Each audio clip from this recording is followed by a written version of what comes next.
제가 여러분께 좀 한 가지 안타까운 소식을 좀 전하고자 합니다.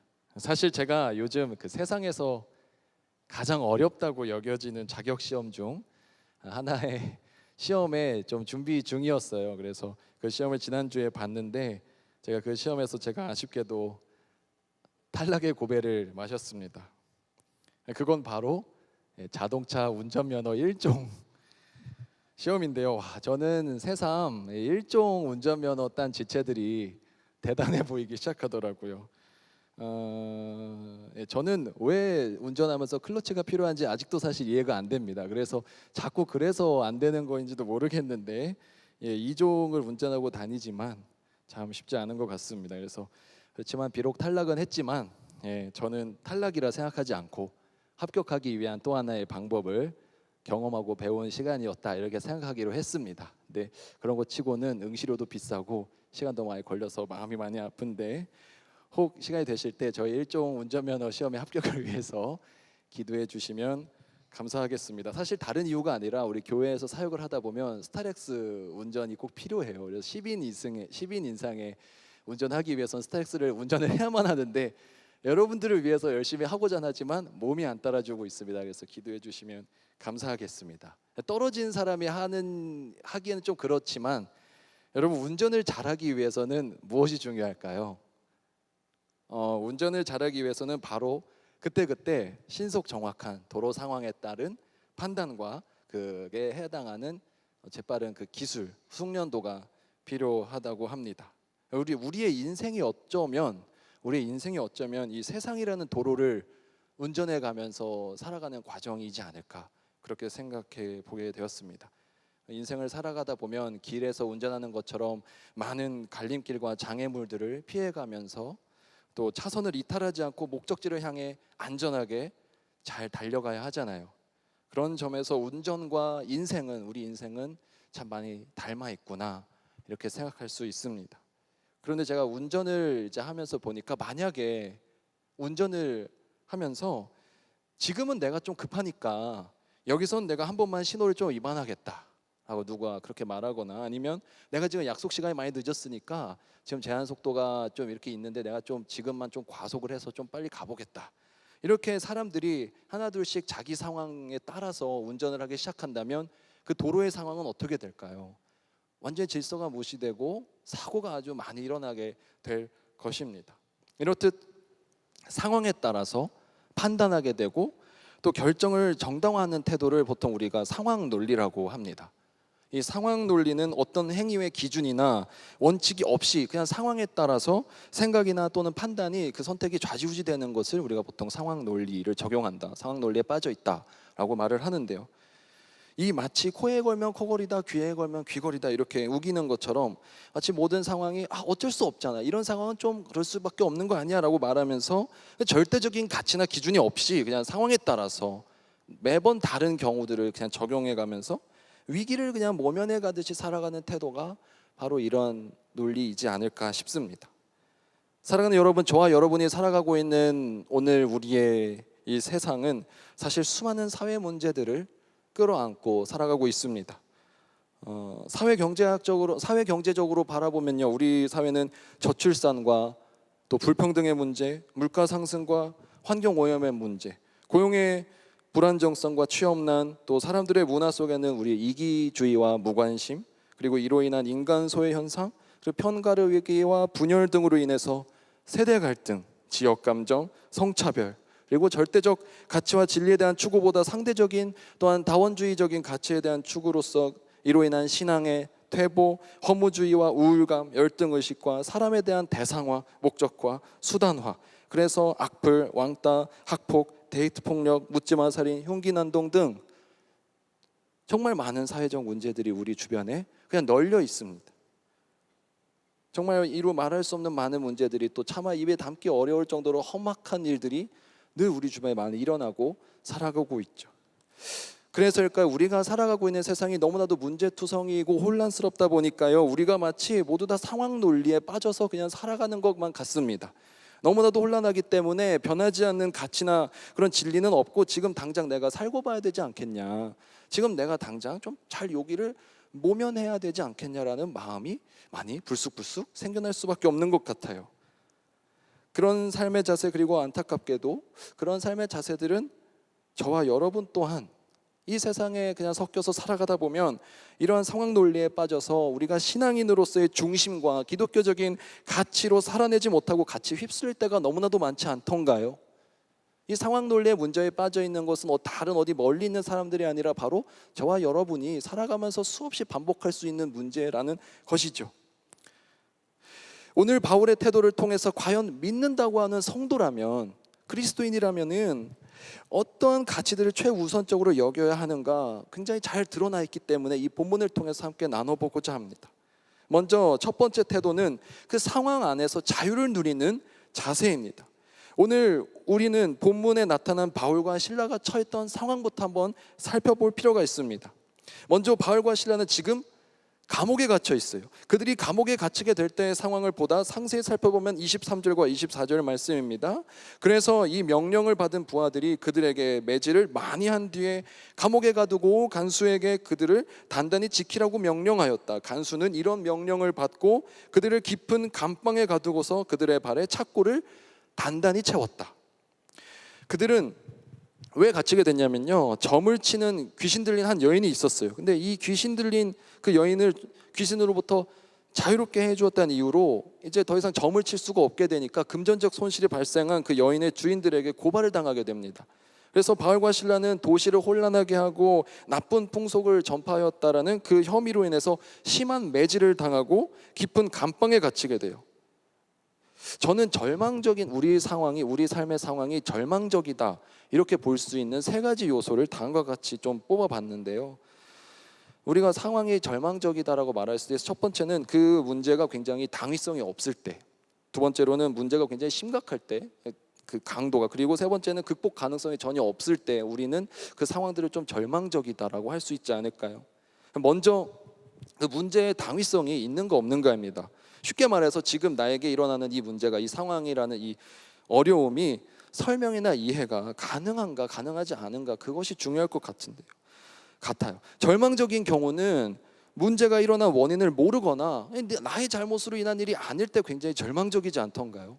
대체 내가 왜 이 일이 나한테 일어난지 모르겠다, 그리고 이거 내가 잘못한 것도 아닌데 나한테 이런 일이 오네 할 때 마음이 어렵죠. 이런 경우에 정말 우리가 억울함을 느끼게 되고 좌절감이 찾아옵니다. 바울과 실라는 지금 자기들끼리 휴가를 간 게 아니에요. 어디 휴양을 간 게 아닙니다. 복음을 전하는 과정에서 선교 여행 과정 가운데 하나님의 일을 하고도 갇혔잖아요. 얼마나 억울할까요? 두 번째는 문제의 심각성입니다. 고난의 정도가 너무 크고 심각해서 도저히 이거 내가 버틸 수 없다라는 마음이 들 때 우리는 또 좌절하고 실망을 하죠. 근데 바울과 실라는 지금 일단 매를 심하게 맞은 상태입니다. 여기서 심하게 매질했다는 그냥 손으로 때리거나 요 정도의 차원이 아니라 거의 죽을 정도로 고문 수준으로 맞는 정도로 의미를 해요. 아마 작은 찰과상인 좀 까졌어, 좀 멍들었어 정도가 아니라 이미 온몸에 성한꽃 하나 없을 정도로 고통스럽고 타박상을 넘어서 골절상과 막 다발성 그런 상처들이 많이 있었을 것입니다. 그리고 감옥도 그냥 뭐 입구에 근처에 있는 감옥이 아니라 깊은 감방이에요. 들어가면 나올 수 없을 것만 같은, 이미 들어가면서부터 그 마음의 좌절감이 얼마나 찾아오겠어요. 계속 여기쯤인가 했는데 자기 감옥은 저기 방은 더 안쪽에 있을 때, 더 깊은 곳에 있을 때, 쉽게 그럴 때 갇히게 되면 이건 내가 도저히 쉽게 풀려날 것처럼 보이지 않는다. 마음 가운데 얼마나 좌절감이 찾아왔을까요?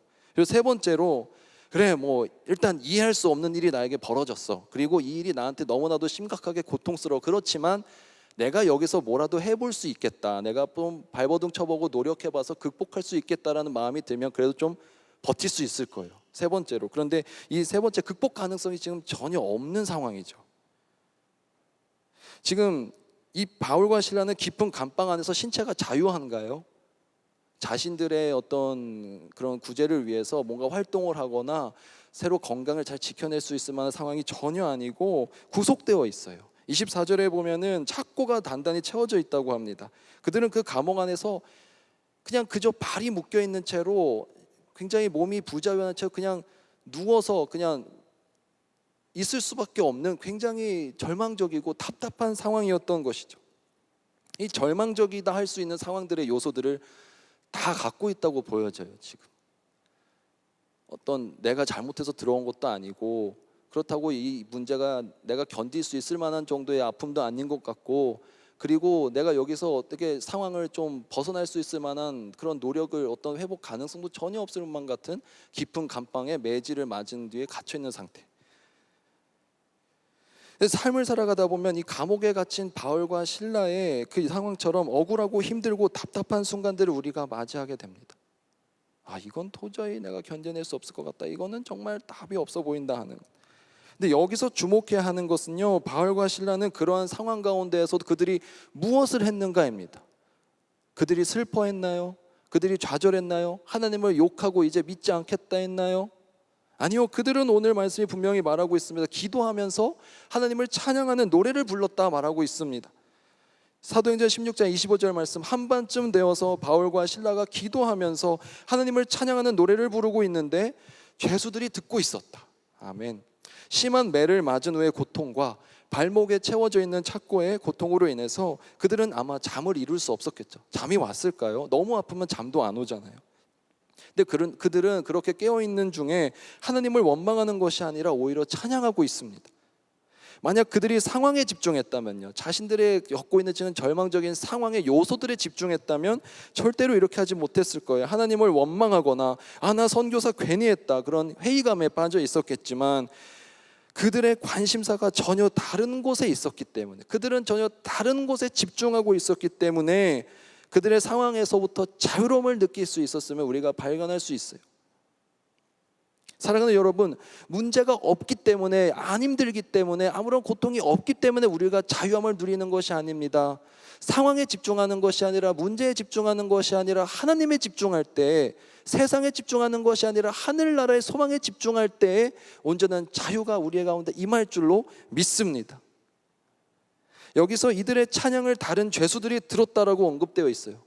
근데 여기서 듣다로 사용된 단어 에페크로온토는 신약 성서에서 유일하게 단 한 번, 여기 이 본문에 사용된 단어인데, 이것은 단순히 listen 또는 hear처럼 그냥 듣다가 아니에요. 감상하다, 기쁘게 즐기다, 즐겁게 듣다라는 의미를 갖고 있는, 음미하다라는 그런 의미를 갖고 있는 동사입니다. 그러니까 여기서 죄수들이 듣고 있었다 했을 때는 시끄러워, 왜 노래 부르는 거야, 귀찮아, 밤에 잠도 못 자게 노래 부르는 애가 아니라 저들의 찬양 소리가 정말 우리에게도 놀랍게 들리는구나, 경청하고 있었다라는 의미입니다. 같이 갇혀있는 이들도 바울과 실라가 단순히 제정신이 아니라서 감옥에서 노래를 부르는 것이 아님을 느꼈던 거죠. 처음에는 물론 이상하게 여겼을 것입니다. 왜 이 시간에 잠도 안 자고 저렇게 노래를 부르지? 이렇게 어려운 상황 가운데서 어떻게 좌절스러운 상황에서 노래를 부를 수 있지? 이상하게 여겼을 거예요. 그러나 이내 곧 그 이상함은 놀라움으로 바뀌었을 것이에요. 그 놀라움에서 경탄의 마음으로, 감격스러운 마음으로 바뀌었을 것입니다. 결국 그들이 찬양하는 하나님에 대해서 궁금해졌겠죠. 저들이 찬양하는 하나님 밑에 누구이시길래 저들은 저렇게 소망 가운데 자유함을 누리고 있는가? 가장 부자유스럽게 자유롭지 못한 것 같아 보이는 곳에서 어떻게 저렇게 자유로울 수 있을까? 하나님이 궁금해졌을 것입니다. 상황으로부터 이들이 자유로울 수 있었던 이유는요, 바울과 실라가 자유로울 수 있었던 이유는 그들이 겪고 있는 어려움이 남들보다 덜해서일까요? 안 힘들어했을까요? 그들이 겪고 있는 어려움들을 그들이 특별히 극복할 수 있는 여건이 있었기 때문일까요? 아닙니다. 바울과 실라는 자신들의 상황이 아닌 하나님께 집중하고 있었기 때문이에요. 고통을 잊을 만큼, 나의 좌절스러운 절망적인 상황을 잊을 만큼, 그리고 이것이 바로 미래의 소망으로 인해서 현재를 능력으로 살아내는 삶의 모습이라고 저는 생각합니다. 사랑하는 여러분, 진정한 그리스도로 인한 자유를 누리는 삶이란, 자유를 누리는 자세란 미래에 대한 소망으로 인해서, 미래의 소망으로 인해 현재를 능력으로 살아내고 있는 삶의 모습이라고 저는 생각합니다.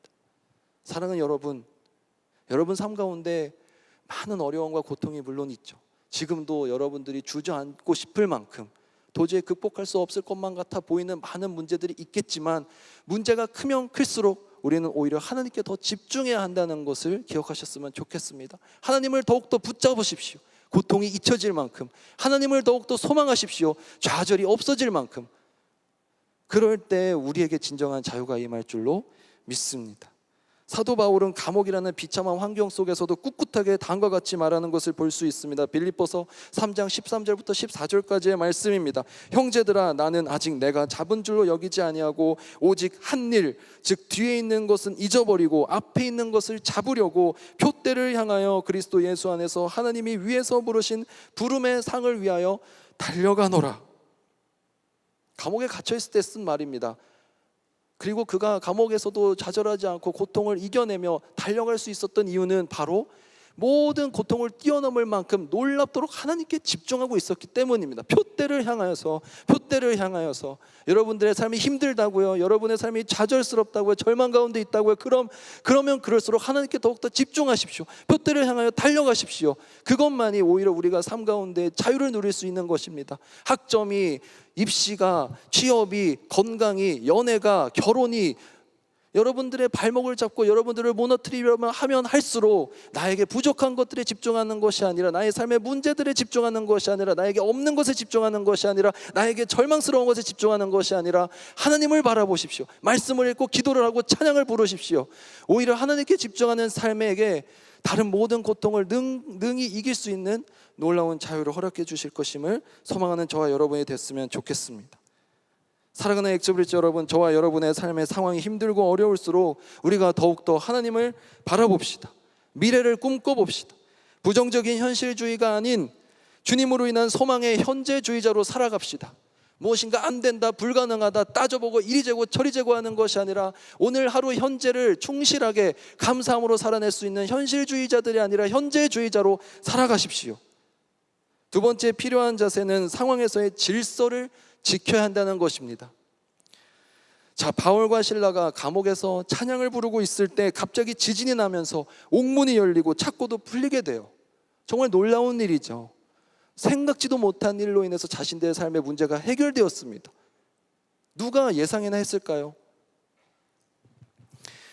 이 놀라운 기적이 나타났는데, 만약 이런 일이 저와 여러분에게 나타났다면, 여러분들이 지금 저랑 여러분이 지금 같이 감옥에 갇혀 있어요. 여기가 감옥이에요. 도저히 나갈 수 없을 것만 같았는데 갑자기 지진이 나서 문이 열려버렸네. 그렇다면 만약 저와 여러분은 어떻게 했을까요? 옳다구나 하고 빨리 달려나갔겠죠. 와, 이거 하나님이 도우셨네, 이거 하나님이 진짜 우리 살려주셨다면서 막 집으로 가지 않았을까요? 빨리 저기 못 만났던 가족들 만나고, 남자친구 만나러 가고, 막 여자친구 만나러 가고, 빨리 반가운 나 풀려났다는 소식을 전하려 달려나가지 않았을까요?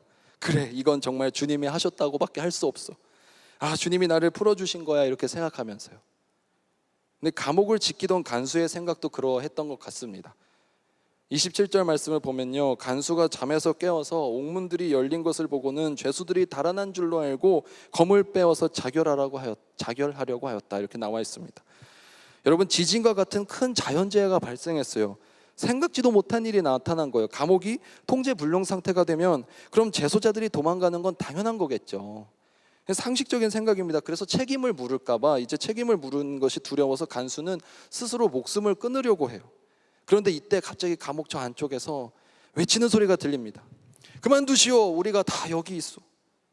당신이 책임을 져야 할 일은 없으니 스스로 목숨을 끊으려는 그 행동 당장 멈추시오라고 이렇게 외치는 소리가 들려옵니다.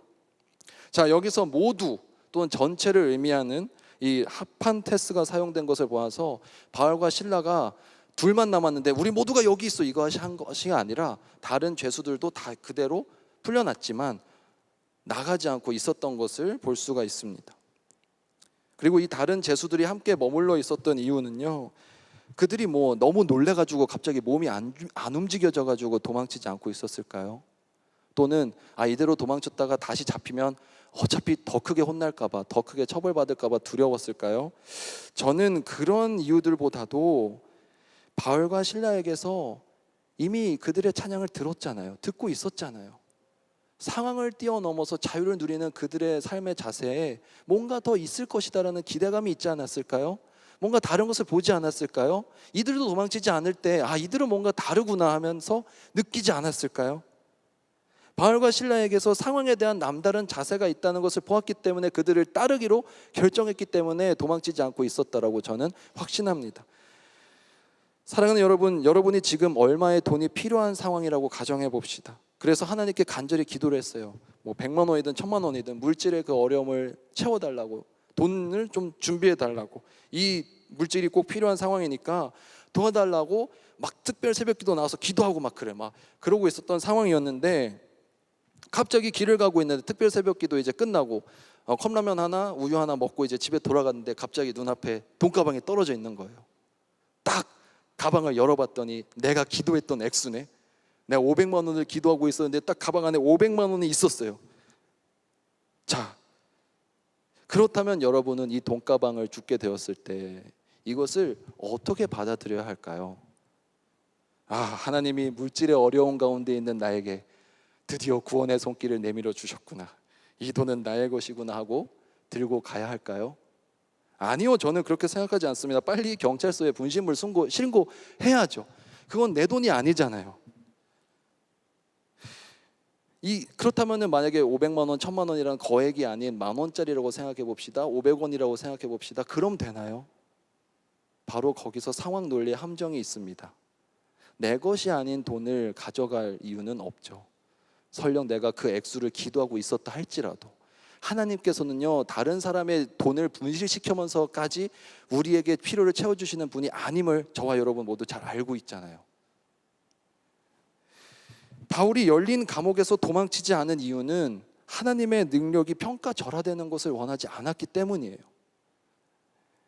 질서를 무너뜨리면서까지 그렇게 역사하시는 분이 아니시라는 확신이 있었기 때문입니다.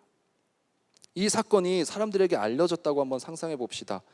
바울이 문이 열리자마자 탈옥을 해서 도망가 버렸어요. 그럼 바울과 실라를 애초에 가두길 원했던 사람들이 있잖아요. 아까 귀신 들린 여종의 주인들이라든지, 이 사람들이 바울과 실라가 지진이 일어나서 도망쳤다라고 하면 그것을 갑자기 회개하면서 받아들였을까요?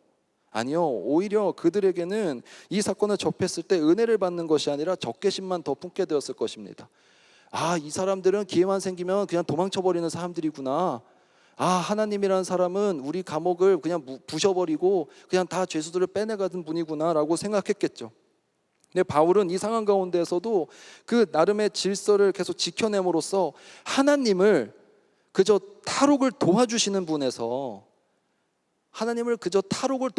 분에서 도망치지 않음으로써 하나님을 모든 세상 권세 가운데 어떤 것으로도 가둘 수 없는 능력 있는 분임으로 탈바꿈시킨 놀라운 실천, 적용을 한 것이라고 저는 생각합니다. 그런 그분의 위엄을 나타낸 용기 있는 결단이요 행동이었던 거죠. 오늘 저와 여러분에게 상황 가운데서, 문제 가운데서 하나님의 뜻에 합당한 질서를 지켜낼 수 있는 지혜가 있었으면 좋겠습니다. 그리고 그 가운데에서도 가장 중요한 것은요, 주님께서 베풀어 주신 은혜를, 마치 감옥문이 열리는 듯한 놀라운 은혜를 주셨을 때 그것을 나 혼자만의 이익으로 누리려고 해서는 안 된다는 것입니다. 이기적인 것으로 나에게 내 이익을 착취하는 것으로만 사용해서는 안 된다는 것입니다. 나만의 또는 우리만의 혜택으로 생각해서는 안 된다는 것입니다. 우리는 늘 나의 것을, 그리고 우리의 것을 다른 사람과 또 다른 공동체와 나누고자 하는 방향성과 노력들이 있어야 한다는 것을 이 말씀을 통해서 발견할 수 있습니다. 더불어 살아가야 하는 세상임을, 또한 질서를 하나님의 계획에 맡겨야 한다는 것을 기억하는 저와 여러분이 되기를 소망합니다. 마지막으로 성도의 올바른 자세 세 번째는 상황 안에서 회피함 없이, 피하거나 지나치는 것 없이 진리를 담대하게 선포할 수 있어야 한다는 것입니다. 상황 안에서도 자유를 누리면서 그 상황 논리에 흔들림 없이 하나님의 질서를 유지하는 모습에 이제 압도되고 감동한 간수가 앞에 와서 무릎을 꿇고 하나님을 찾게 됩니다. 그 간수가 바울과 실라에게 다음과 같이 질문합니다. 제가 어떻게 해야 구원을 받겠습니까? 이렇게 물어봐요. 그렇게 질문하자 결국 간수와 온 집안 사람들은 예수 그리스도를 영접하고 세례를 받음으로써 그리스도인이 됩니다. 이렇게 이야기는 해피 엔딩처럼 훈훈하게 흘러가요. 모두가 다 행복하게 살았습니다 하면서 행복하게 끝나는 것처럼 보여지는데, 마지막 부분의 상황이 조금 다른 방향으로 전개되는 것을 오늘 발견할 수가 있습니다. 두 사람에 대한 이제 석방 명령이 내려져요. 그 밤이 지나고 36절 말씀입니다. 사도행전 16장 36절 말씀. 그래서 간수는 이 말을 바울에게 전하였다. 치안관들이 사도님들을 놓아주라고 사람을 보냈습니다. 그러니 이제 나오셔서 평안히 가십시오 라고 이제 좋은 기쁜 소식을 전해줍니다. 자, 여기까지 보면 얼마나 이제 순조로운가요? 여기서도 한번 우리가 상상을 해볼까요? 저와 여러분이었다면 이제 감옥에서 그런 일들을 겪고 나서 다 이제 예수 그리스도를 영접하고 아름답게 마무리가 돼서 기쁘게 이제 있는데, 이제 풀려났으니까 가도 됩니다라고 하면 흔히 저와 여러분 같으면은 그래요? 잘 됐습니다. 그럼 저는 이제 이만 가보겠습니다. 수고하십시오 하고 그냥 갔겠죠. 근데 바울이 여기서 마치 불편러처럼 보이는 언행을 하기 시작하는데, 저는 이 부분이 매우 중요하다고 생각합니다.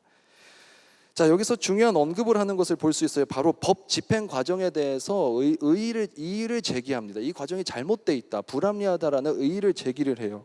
자, 사도행전 16장 37절 말씀입니다. 바울이 그들에게 말하였다. 치안관들이 로마 시민인 우리를 유죄 판결도 내리지 않은 채 공공연히 때리고 감옥에 가두었다가 이제 와서 슬그머니 우리를 내놓겠다는 겁니까? 안 됩니다. 그들이 직접 와서 우리를 석방해야 합니다라고요.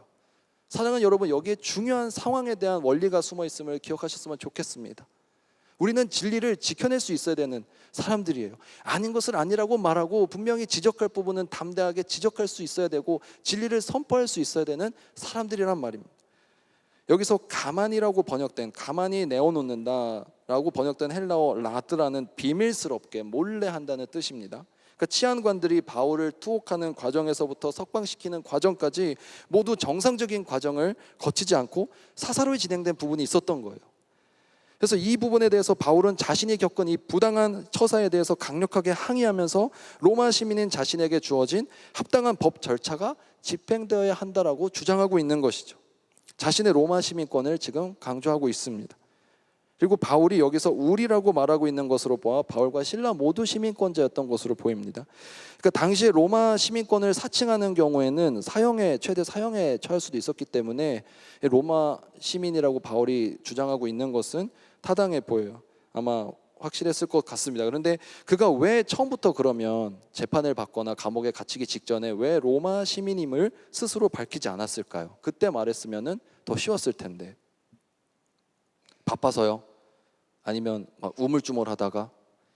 일부러 말을 하지 않은 거겠죠. 왜냐하면 바울은 자신의 로마 시민권이 자신의 안위를 보호하는 그런 사사로운 것에 사용되는 것을 원하지 않았기 때문이에요. 이 선교의 과정 가운데 갇히는 것 또한, 고난을 받는 것 또한 하나님의 뜻이라고 굳건히 믿었기 때문입니다. 그렇지만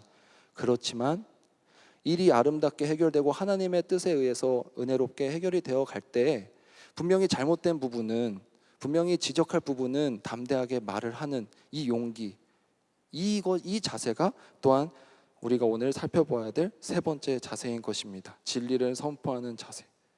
그는 자신의 시민권을 단순히 선교의 과정에서 만난 그 어려움이 있을 때마다 그 어려움을 회피하는 용도로 사용하기 원하지 않았기 때문이에요. 그는 비겁하거나 기회주의적이지도 않았고 오히려 정직하고 담대했으며 용기가 가득했습니다. 그러나 감옥에서 석방되게 되고 사람들의 눈에는 문제가 해결된 것처럼 보였을 때 바울은 그 순간에 담대하게 잘못된 것에 대해서 명확하게 절차상의 문제를 지적하고 시정을 요구한 것이죠.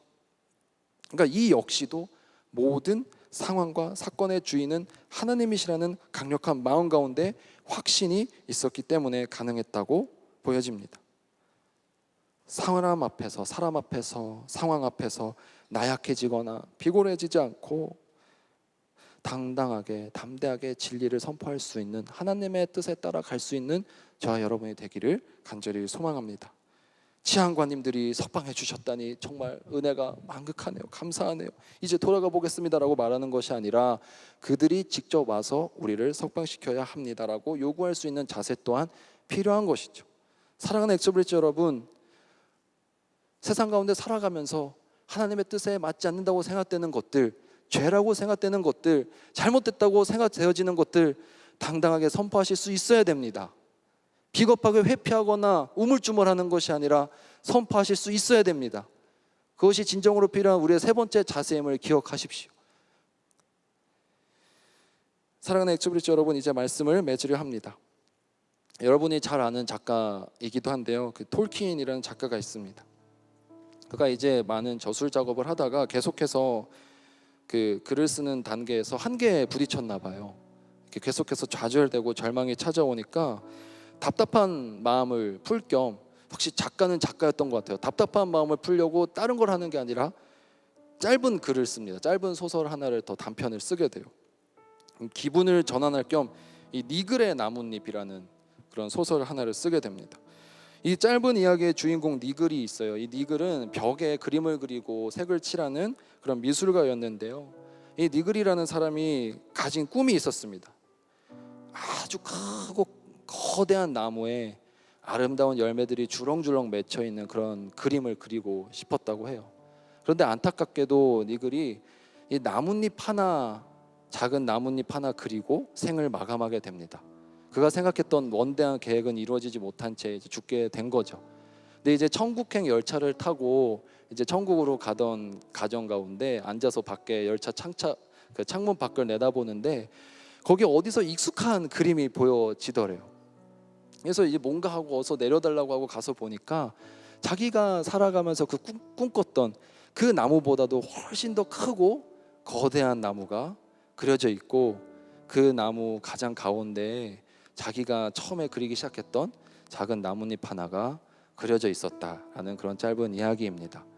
우리 상황 가운데 이 이야기가 말해주는 것은 지금 나의 상황이 절망적이고 좌절 가운데 있을지라도 하나님의 뜻에 의해서 하나님의 계획하신 바라면 반드시 이루어질 것이고 가장 선하시고 가장 아름다운 방법으로 그 꿈을 이루어 주실 것이다 라는 그런 메시지를 담고 있는 이야기인데요, 이 니글의 나뭇잎이라는 글을 쓰게 된 계기가 이제 어떤 작품이, 그가 쓴 작품이 좀 잘 안 됐나 봐요.